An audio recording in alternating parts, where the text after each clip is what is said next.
La inflación no está bajando como te lo han hecho creer. El día de hoy vamos a platicar un poco acerca de los elementos de la inflación y de por qué los números que están reportando pueden ser bastante engañosos. Vamos a hacer este análisis tanto para la inflación en Estados Unidos como la de México. Comencemos. Lo primero que vamos a ver es la inflación en México. Y hay que hacer una distinción importante para poder comprender el problema.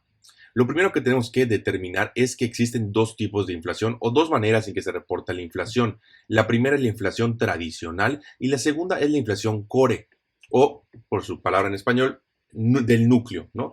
Ahora, ¿cuál es la diferencia entre estos? Por palabras en español creo que también se dividen como subyacente y no subyacente. Ahora, la inflación tradicional contiene todos los elementos. La inflación core excluye los elementos energéticos y alimenticios. ¿Por qué? Les voy a poner un ejemplo muy claro, ¿no? ¿Qué pasa, por ejemplo, si por alguna razón hay un incendio gigantesco en las plantaciones de maíces? Entonces, esta temporada va a haber poco maíz y por ende el precio del maíz se dispara. O hay una plaga de bichos y se comen todas las plantas de limón y por ende esta temporada van a haber pocos limones y el precio se dispara, ¿no? Entonces, esta inflación, tanto energética como de alimenticios, depende mucho de factores naturales, sí, pero también puede ser factores políticos, ¿no? Como por ejemplo la situación de la guerra con Ucrania y Rusia, que generó escasez de petróleo, entre otras cosas, momentáneamente. Ahora, lo importante de esta inflación es que suele ser sumamente volátil, ¿no? Cualquiera de estas situaciones puede hacer que esta inflación se dispare de manera importante, pero también en el otro caso pudiera ser que esta inflación baje de manera muy importante, ¿no? Entonces, ¿qué queremos llegar acá? Que esta inflación es sumamente volátil, ¿ok? Entonces, ¿qué significa esto? Que a corto plazo puede variar un 30%, luego un menos 10%, luego un 80%, luego un menos 40%, que ahorita vamos a ver de hecho cómo se ha movido esta inflación. Sin embargo, a largo plazo suele mantenerse, suele estabilizarse, ¿no? Entonces, por eso la inflación core no incluye estos elementos, porque estos elementos pueden subir el año un 40% y tú reportar una inflación del 15%, cuando a lo mejor la inflación real fue del 7%, y luego el año que viene al revés pasa, que es lo que está pasando ahorita, ¿no?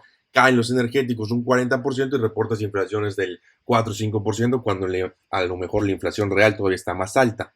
¿Por qué hago todo este preámbulo? Porque si nosotros vemos a simples rasgos en esta gráfica decimos, no, pues buenísimo, vean cómo ha estado bajando la inflación de manera acelerada mes a mes, ¿no? Específicamente, la inflación del mes de junio en México fue de un 5%, ¿no? Entonces decimos, wow, buenísimas noticias. Sin embargo, si vemos un poquito más detrás de estos números, nos damos cuenta que la inflación core, ¿ok? Sí cayó, pero sigue estando en un 6.89%, básicamente en un 7%. Entonces, realmente la inflación core no está bajando, al menos no está bajando en la misma magnitud que la inflación tradicional, porque obviamente los precios de los energéticos se han estabilizado y si la comparamos con el año pasado que estaban altísimos los precios, pues esto genera que el número inflacionario tradicional sea mucho más bajo de lo que debería ser. Lo mismo pasa con Estados Unidos, no es la excepción. Si vemos acá la gráfica de Estados Unidos, acaban de reportar el día de hoy inflación del 3%. Dices, wow, buenísimas noticias, vean cómo está bajando la gráfica. Sin embargo, si nos vamos a buscar aquí la inflación core, ¿ok? Vemos que la inflación core sí bajó, pero sí está en un 4.8%, es decir, prácticamente un 5%, que para temas de Estados Unidos sigue estando altísima. Hay que recordar que la meta del Banco Central es tener la inflación en un 2% prácticamente máximo, ¿no? Entonces, eso es algo súper interesante y porque es importante ver detrás de los números. Si tú ves nada más estas gráficas y dices buenísimas noticias, ves un poco más adelante y dices, guay, la cosa no está tan buena como lo parece. Además de esto, tenemos otra problemática que la inflación se mide año con año. Entonces, ¿qué pasa si un año tenemos una inflación del 10% y el año siguiente los precios se mantienen? Es decir, tenemos una inflación del 0%. Va a decir, buenísimo, este año no hubo inflación, las cosas están mejorando. Pero si ves a largo plazo, los 2 años, ya tuviste una inflación del 10%. Ponle tú que la dividas año con año, realmente tuviste una inflación del 5% cada año. Entonces las cosas ya no están tan buenas como parece, ¿no? Entonces por eso hay que tener mucho cuidado porque son comparativos anuales, uno, y dos, por el tema de los energéticos y de los alimentos, ¿no? Entonces, si vemos el core, la realidad es mucho, mucho más diferente y por esto vamos a ver que el Banco Central de Estados Unidos muy probablemente no siga manteniendo las tasas, sino se vea obligado a elevarlas, pero eso lo vamos a hacer más adelante. Ahora, viendo un poquito más a detalle específicamente la inflación de Estados Unidos, que es lo que yo les decía, vamos a ver el panorama, ¿no? Vamos a ignorar todos estos que no tienen prácticamente nada de inflación o muy poquita y vamos a ver estos números acá que llaman mucho la atención. Y la barra roja es la inflación que hubo en el 2022 de junio y la barra azul en el 2023. Ahora, si vemos el ejemplo, vemos que, por ejemplo, Gas Utilities en junio del 2022 subió un 38.4%, mientras que en este año ya se redujo un menos 18%. ¿No? Entonces tú dices, guay, buenísimo, no se está estabilizando la cosa. Volvemos a lo mismo. Si sacamos a 2 años, la inflación sigue estando alta. No hemos caído un menos 38% para recuperar todo lo que se aumentó. Entonces sigue habiendo un exceso de inflación en el sistema. Vemos la gasolina, mismo caso, aumentó un 60% prácticamente y ahorita disminuyó un 26%, que es bueno, estamos yendo para buen lado, pero todavía falta. Mismo caso con el fuel oil, 100% básicamente aumentó y ahorita estamos en un menos 36%. Volvemos a lo mismo, buen progreso, pero todavía falta, ¿no? Entonces, aquí son dos puntos importantes. El primero, la comparación con año puede ser engañosa, como platicamos anteriormente. Y el segundo, dense cuenta que gran parte de la reducción en la inflación que hemos estado viendo se está dando por temas básicamente energéticos, ¿no? Que no están en control de la política monetaria, ni mucho menos. Haciendo la excepción, pues, los carros usados, pero ese es otro tema, ¿no?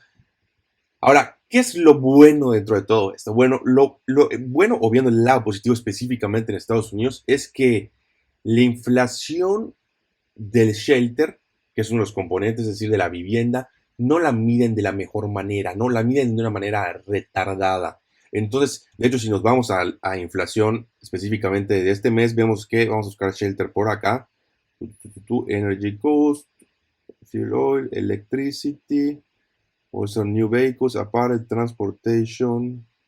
Ok, bueno, aquí no encuentro shelter, pero si mal no recuerdo fue básicamente de un 7.8% aproximadamente, ¿no? Entonces, lo interesante aquí quiero llegar, que la manera en que miden la inflación en Estados Unidos, del shelter específicamente es de componente nada más, es una manera retardada, es decir, no refleja la realidad de qué es lo que está pasando con las rentas al día de hoy. De hecho, si comparamos el incremento anual en los últimos pues, 3 años, de junio 2020 a junio 2023, acumulado, nos damos cuenta que el shelter solo ha reportado una inflación del 18%, cuando la realidad es que el aumento de rentas está en un 23.1%. Y acá vemos como el aumento de rentas ya empezó a caer un poquito, mientras que el shelter sigue subiendo. ¿Por qué? Porque tienen que llegar al mismo punto, porque están reportando lo mismo, solo que obviamente con temas ahí de un desfase temporal. ¿Por qué digo buenas noticias? Porque, insisto, la inflación de shelter fue de un 7.8%. Entonces, si quitamos eso en el core, la inflación de Estados Unidos es un poquito más baja, ¿no? Entonces también está un poco engañoso. Dicho esto, si nos vamos un año atrás, también estaba engañoso, pero para el otro lado, porque reportaban una inflación menor a la que realmente se estaba observando, ¿no? Entonces, aquí juegas para los dos lados, ¿no? O sea, haces bien en un momento y mal en otro, ¿no? Entonces, tampoco es como que si fuera lo ideal. Lo importante acá es que todavía falta inflación en el sistema que no se ha reportado, que se va a reportar en los próximos meses en el tema de shelter, y como hemos observado, la inflación core todavía no está bajando, al menos no en la magnitud que está bajando la inflación tradicional. Entonces, ¿a qué queremos llegar con todo esto? Que la Fed o el Banco Central de Estados Unidos se va a obligar o se va a ver obligado a seguir aumentando las tasas de interés, mientras que Banxico ya está en pausa. Pero también hay que entender que la situación de Banxico es diferente. Banxico ya está en pausa porque subió las tasas mucho, mucho, mucho antes que la subió el Banco Central de Estados Unidos, y las tasas ya están en un 11.25%, que es una brutalidad para la economía mexicana, y en otros videos hemos platicado por qué este número no es sostenible a largo plazo. Pero bueno, el punto es que la Fed va a seguir continuando aumentando las tasas. De hecho, si vemos esta gráfica, existe una probabilidad, o el mercado está apreciando una probabilidad del 92.5% de que en su próxima junta, que va a ser el 26 de julio, aumenten las tasas un 0.25%. Voy a decir, bueno, que aumente las tasas, ¿qué significa o en qué me afecta o qué va a pasar? Bueno, cuando aumentan las tasas, normalmente la actividad económica se desacelera, ¿no? Obviamente hemos visto un aumento de tasas muy importante, sobre todo en Estados Unidos, que pasó de un 0 a un 5.25%, mientras que en México pasó, creo que llegó hasta en un 2-3%, y ahorita está en un 11.25%. Entonces, esos aumentos de tasas traen repercusiones económicas. No, no es gratis, no es de que aumento las tasas, quito la inflación y todos somos felices por siempre. No funciona así, ¿no? Entonces tiene un costo. La realidad es que el costo económico no lo hemos visto aún.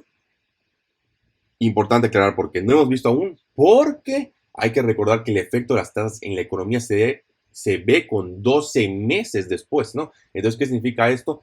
Tenemos que ver ahorita, hace 12 meses en qué nivel estaban las tasas, hoy estaban en un 2%, ok, entonces esta es la economía que está reflejando ese nivel de tasas y así nos tenemos que ir. Entonces, conforme más pase el tiempo, más pasen los meses, más vamos a estar agarrando esas tasas altas que hemos estado subiendo y más se va a ver el efecto en la economía. Por eso hemos platicado en varios videos que existe una alta probabilidad de que haya una recesión económica a finales de 2023, principios de 2024. No significa que vaya a ser una depresión económica o una super recesión, no, puede ser una recesión tranquila, pero definitivamente va a haber una desaceleración en la actividad económica, tanto en México como en Estados Unidos, porque es imposible que sigan subiendo las tasas y no haya ni una sola repercusión. Ahora, esto por el video de hoy. Si quieren seguir aprendiendo más de estos temas económicos y financieros, pueden suscribirse en el canal. Nos vemos en el próximo video.